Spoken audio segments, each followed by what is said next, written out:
51. put da darujem krv. To je u familiji već neka tradicija, davao i otac dosta puta, ja sam prešao na separator, ja sam u mogućnosti davati više. Jednostavno, pomoć drugima u nadi da meni nikad neće zatrebati, ali ujedno znam da ima drugih koji bi to napravili za mene.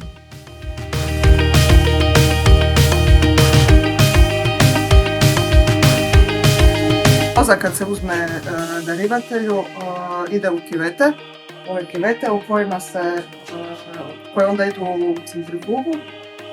Doze se vrte na određenom programu, na određenom broj okretaja da bi razdvojili komponente, znači da bi razdvojili plazmu od stanice.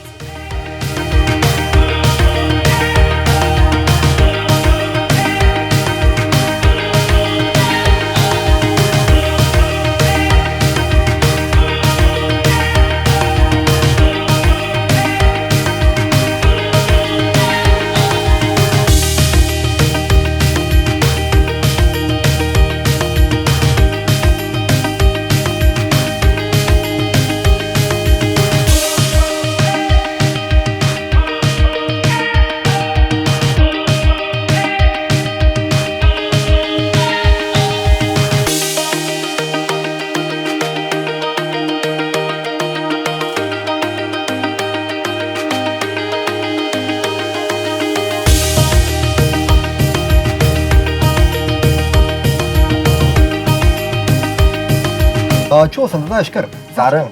Pa zato što me ispunjavalo. A ti? Pa tako, dobijem marendu. Marendu? Da. A daj, ne budi ti marenda, idemo. I osim marende i kemijska i ribjesak i svašta nešto. Uvijek neki gledati nešto. Baš mi je Super. uz to i slobodan dan. O, i meni su da je slobodan. Da, Tako, bravo. bravo. Koliko već daraš krv? A već jako puno, dosta puno. Dosta godinama. Da. Ja sam ti prvi put dao davno 98. Kad se trebala roditi moja kćer, a niko mi nije htio reći koja sam krvna grupa. I rekao sam idem tamo i rekli su mi odmah. Vaša jednostavna gesta može donijeti nadu i produžiti nečiji život. Pridružite se zajednici ljudi koji su spremni pružiti pomoć. Postani i ti crveni heroj.